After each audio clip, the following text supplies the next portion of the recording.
touch the sound of silence.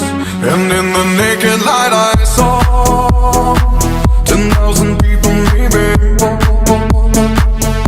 People talking without speaking, people hearing without listening, people writing songs that voices never share, and no one dared disturb the sound of silence.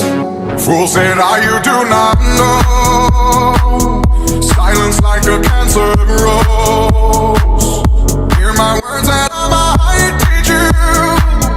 Play my arms and I might reach you. But my words, like silent raindrops, fell and echoed in the wells of silence.